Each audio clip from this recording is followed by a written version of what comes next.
ठीक है, आप महाराणा प्रताप के युद्धकाल की कहानी चाहते हैं, पैंथर शब्दों में।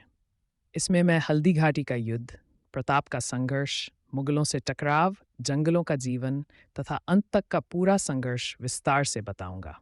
ये एक लंबी गाथा होगी जिसमें इतिहास, साहस, बलिदान और स्वतंत्रता की भावना सब कुछ समाहित होगा।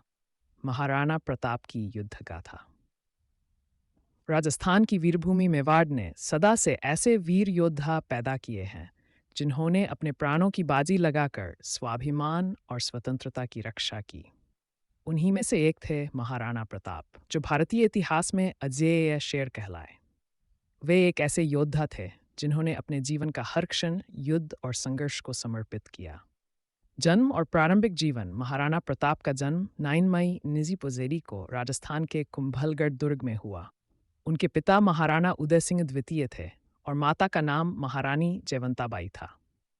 प्रताप का बाल्यकाल राजपूती संस्कारों और युद्धकला की शिक्षा में बीता। तलवारबाजी, अश्वारोही, भाला चलाना और रणनीति सीखते हुए वे युवावस्था में ही वीर और पराक्रमी योद्धा बन गए। महाराणा उदय सिंह के 4 पुत्रों में प्रताप सबसे बड़े थे, किंतु दरबारी षड्यंत्र और महारानी धीरबाई भटियानी राव के कारण गद्दी पर बैठने के लिए उनके छोटे भाई जगमाल को आगे किया जाने लगा। परंतु मेवाड़ के सरदारों और जनता ने प्रताप को ही योग्य उत्तराधिकारी मानकर ही 72 में चित्तौड़ की गद्दी पर बैठाया। प्रताप का संकल्प स्पष्ट था, मेवाड़ की स्वतंत्रता कभी भी मुगलों के सामने झुककर नहीं बेची जाएगी। अकबर की साम्राज्य नीति और प्रताप उस समय दिल्ली के तख्त पर अकबर बैठा था। उसने लगभग पूरे भारत को अपने अधीन कर लिया था।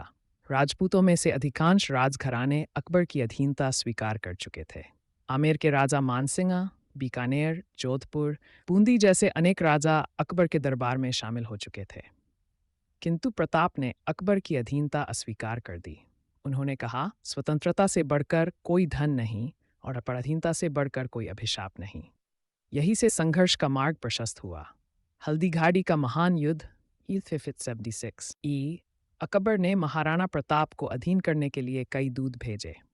जब प्रताप ने समझौते की सभी शर्तें ठुकरा दीं, तब अकबर ने राजपूतों के ही सेनानायक आमेर के राजा मानसिंह को मेवाड़ पर आक्रमण करने भेजा। 1 जून 1976 को उदयपुर के पास हल्दी घाटी की घाटी में दोनों सेनाएं आमने सामने आ खड़ी हुईं। दोनों पक्षों की सेना मुगल पक्ष लगभग 8 सैनिक। इसमें राजपूतों का बड़ा हिस्सा मानसिंह के नेतृत्व में था। महाराणा प्रताप का पक्ष केवल 20 सैनिक, परंतु ये सैनिक वीरता और देशभक्ति में अनूम थे। प्रताप के साथ उनका प्रिय अश्वचित्तक और हाथी रामप्रसाद युद्ध में शामिल थे।